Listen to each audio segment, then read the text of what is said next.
The night I told my coworker I was moving to Seattle, I expected her to say something like, "Oh wow, that's exciting," and then ask when my last day was. Maybe offer to grab lunch before I left. That's what coworkers do. Instead, Autumn set down her coffee mug so carefully it didn't make a sound, and she looked at me the way you look at someone when you already know what you're about to say is going to change everything, and you're trying to decide whether you're brave enough to say it. She wasn't brave enough. Not that night. She just said, "When did you find out?" "This morning," I said. "They want me up there by the 15th. She nodded. She picked her mug back up. She said, "That's really great, Nolan." And that was it. I drove home telling myself it meant nothing. I'd been at the firm for 3 years when Autumn started.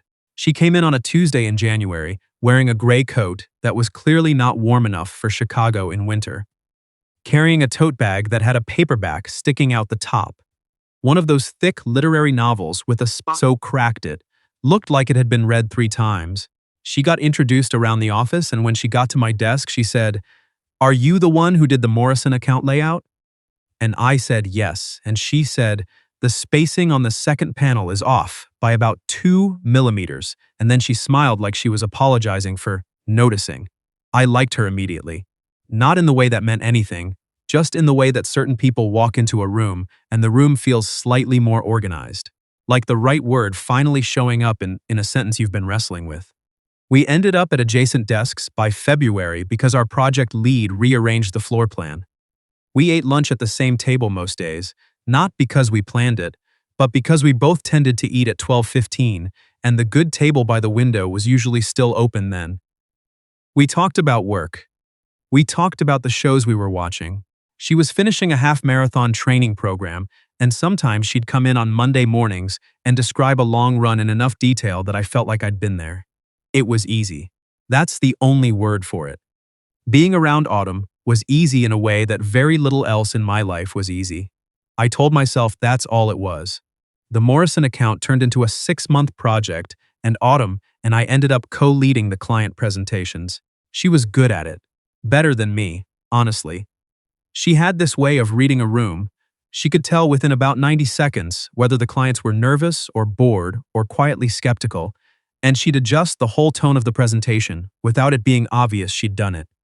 Afterward, she'd say something like, "The guy in the blue tie wasn't buying the third concept. Did you notice?" And I always had to admit I hadn't noticed. "You're good at the design," she'd say. "I'm good at the people." That's a very diplomatic way of saying I'm oblivious. I was going to say focused. "Sure you were." She'd laugh, and then we'd go over the notes, and somewhere in there we'd order food. And by the time we finished, it was usually 8 or 9 at night, and neither of us had noticed the office had emptied out. There were a lot of nights like that, more than I counted at the time. In September, about a year and a half after she started, I went on a date with a woman I'd met through a friend. Her name was Rachel. She was funny and genuinely interesting, and we had dinner at a Thai place in Wicker Park and talked for 2 hours without any awkward silences, which is rarer than it should be. It was a good date. I went home feeling like maybe things were looking up. The next morning, Autumn was already at her desk when I got in. She had her headphones around her neck, not on, which meant she was fine with being interrupted. "How was last night?" she asked without looking up. I'd mentioned it the day before. I'd said something like I have plans without specifying, and she hadn't asked.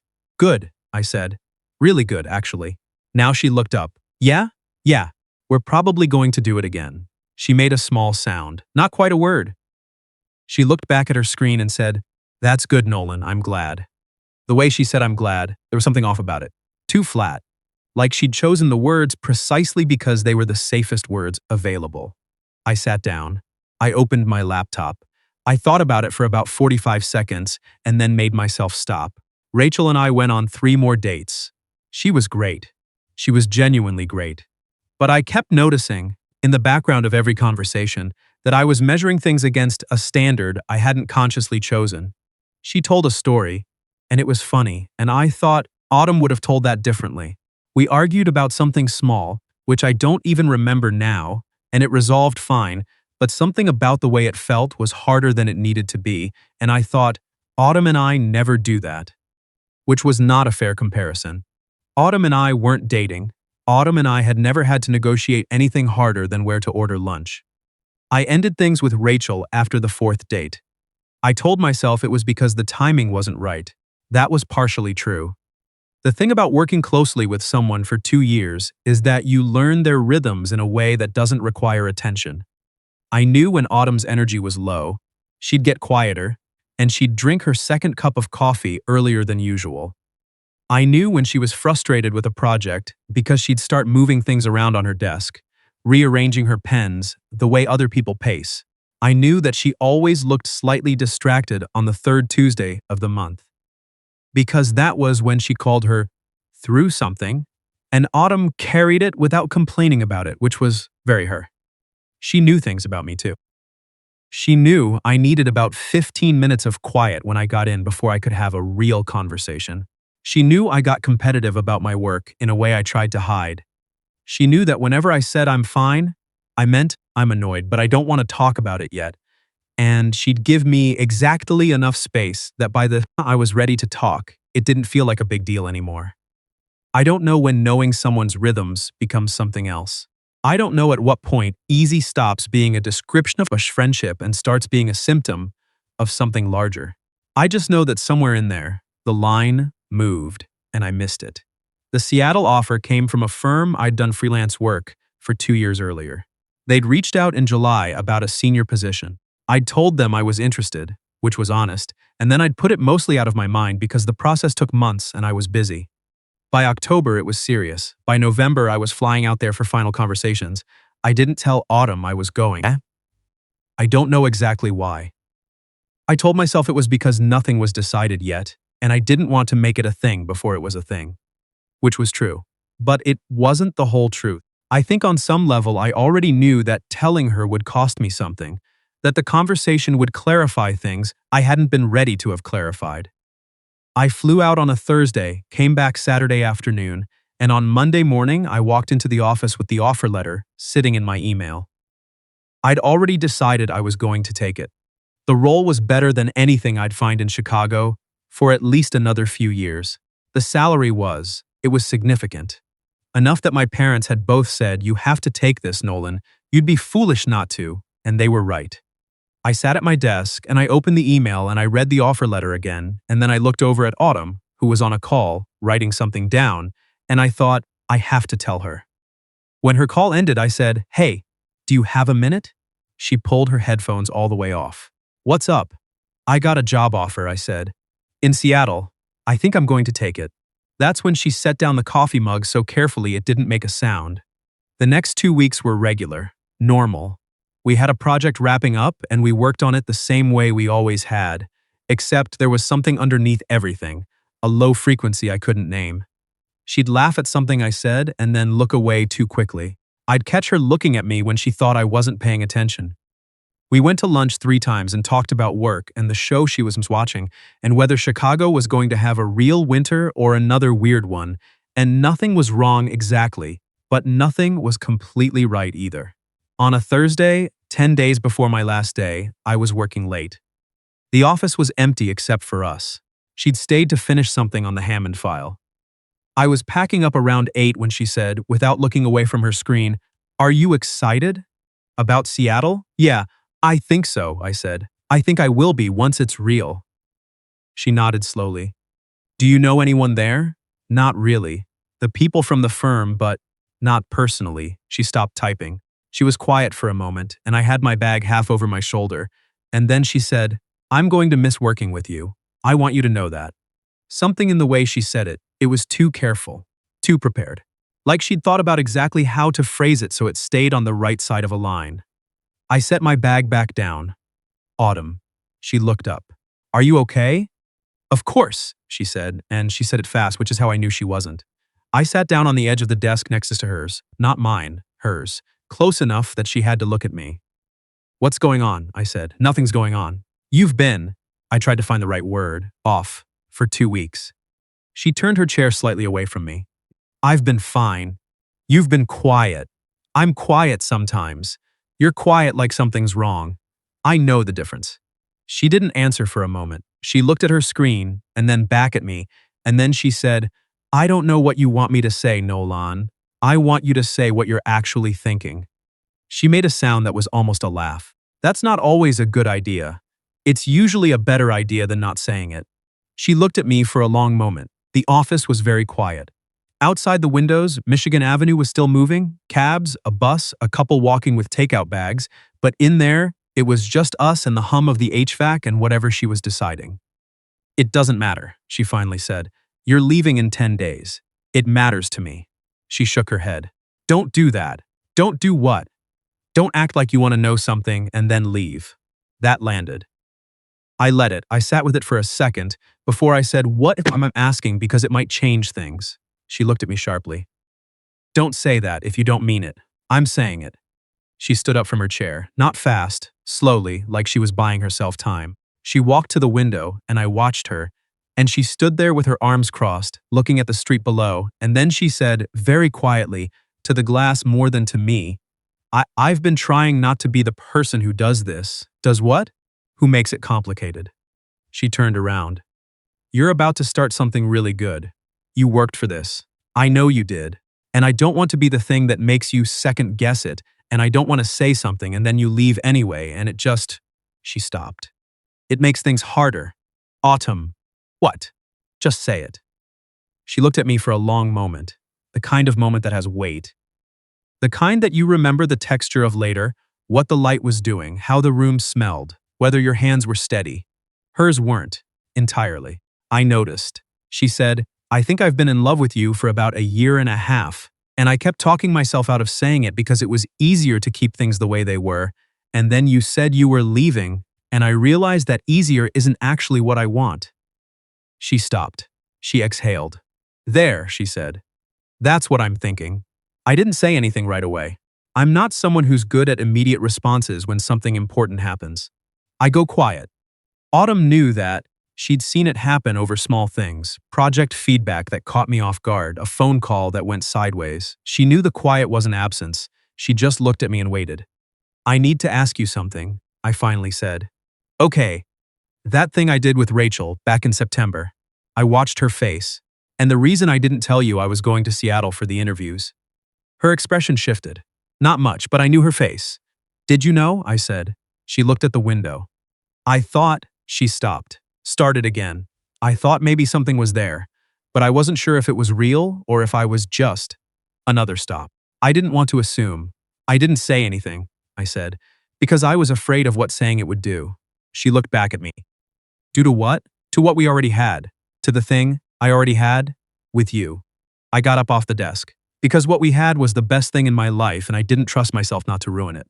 She was very still. So I just kept it where it was, I said. In that category I told myself was friendship. And then when Seattle happened, part of me knew the reason I wasn't telling you was because I didn't want to make a decision. I didn't want it to become real, because if it became real, I'd have to actually figure out what I wanted. And what do you want? She said. It wasn't a challenge. She asked it like she genuinely didn't know, like she'd been genuinely uncertain this whole time, and that was somehow the most disarming thing she could have said. I want to not be on opposite sides of the country from you, I said. I know that much. She looked at me for a long time after that, and then she said, that's not the same as knowing what you want. She was right. She was right, and I knew it. Give me the weekend, I said. She held my eyes. The offer doesn't go away over a weekend, Nolan. I know, I'm not asking about the offer. I stepped toward her. I'm asking for the weekend to stop being a coward.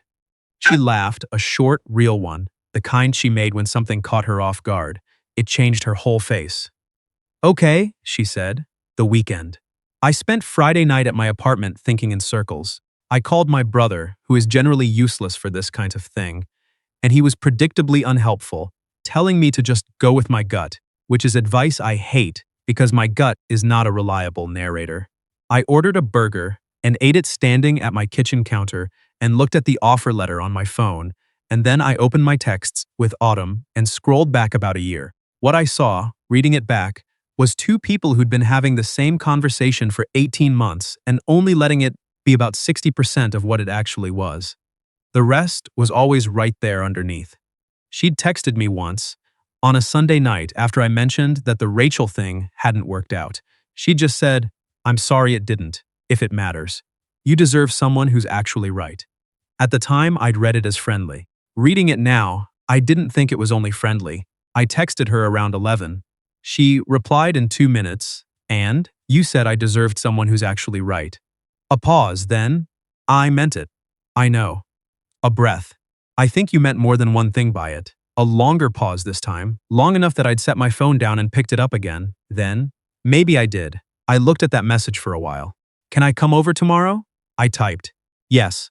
I set my phone down and something in my chest settled. Not everything. I still had a job offer and a move, and a whole set of logistics that didn't simplify overnight. But one thing settled. The part that had been crooked for a while. I got to her apartment on Saturday afternoon. She lived in Logan Square, third floor of a building with a yellow door that was always either locked or wide open with no middle ground. It was locked. She buzzed me up. Her apartment was familiar to me. I'd been there enough times. Books on every flat surface. A large window that got good afternoon light. A print on the wall she'd bought at the market on Milwaukee Avenue. I knew the coffee she kept and where the mugs were, and that her couch was slightly too soft, the kind you sank into and then had to make an effort to leave. She was in a sweater and her hair was down, and she handed me a mug without asking if I wanted one, because she already knew the answer. We sat on the couch. She had her legs folded under her. I had both hands around the mug. Outside, someone on the street below was carrying on a very loud phone call in what sounded like Russian. I've been thinking, I said. I know. You have a thinking face. I have a thinking face? You do this thing with your jaw, she said. When you're working through something, it's very distinct. You've never told me that. I've been noting it privately for 2 years. I looked at her. She looked back, and there was something different in it than there usually was. Like she decided she wasn't going to look away first this time. Like this was the version of herself she'd been keeping just slightly out of reach. And she'd let it be here now. I want to try, I said. I want to be honest with you. I think I've been not saying it for a long time, and I'm tired of not saying it. Okay, she said. I don't want to do long distance, and I don't know if the Seattle thing is fixable yet, but I want to figure it out. With you. Actually with you. I stopped. Is that something you want? She set her mug down on the coffee table. She turned toward me fully. Nolan, she said, I told you on Thursday that I've been in love with you for 1.5 years.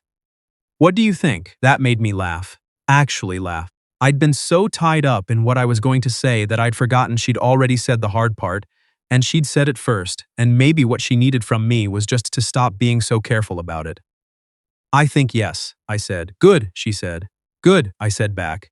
She smiled, and it was the kind of smile that doesn't perform anything. Just the real thing, unguarded. I reached over and tucked a piece of hair behind her ear, and she let me, and I kept my hand there for a moment at the side of her face, and she put her hand over mine.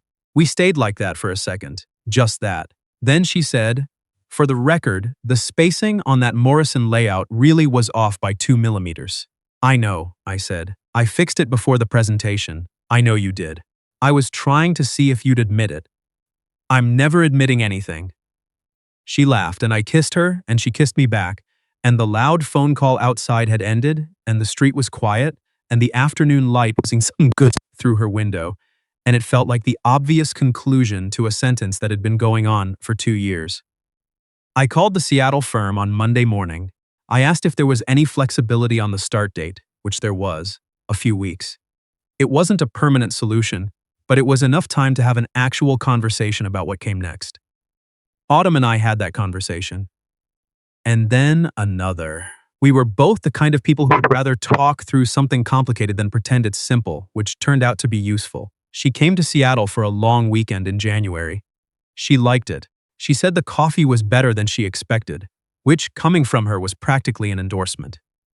She took a few calls from her firm while she was there, because she'd been quietly figuring something out on her end too, the way she handled most things, thoroughly, without making a performance of it. By March, she'd had 3 conversations with a firm in Belltown. By April, she had an offer. She called me on a Tuesday evening while I was making dinner, and she said, "So, I'm going to need your opinion on apartments." "I have opinions on apartments," I said. "I know you do. That's why I'm asking." She moved in June. Separate places, we were not the kind of people who skipped steps, and we didn't want to be. But the same city, The same Saturday mornings at the farmer's market near the water. The same table at the Thai place we found that she declared better than the one in Wicker Park, which she had very strong feelings about. I had not planned any of this. I had taken a job offer because it was the right opportunity at the right time, and somewhere inside that choice was also another choice, one I hadn't fully seen yet, the one where I finally stopped calling something easy when what I meant was essential. She would tell you the spacing is still sometimes off. I would tell you she's still always right about the people in the room. Those two things together add up to something that works.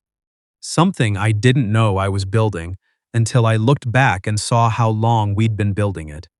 The first morning she came over for coffee in Seattle, she stood at my window with her mug and looked out at the water and said, "Okay, I see it.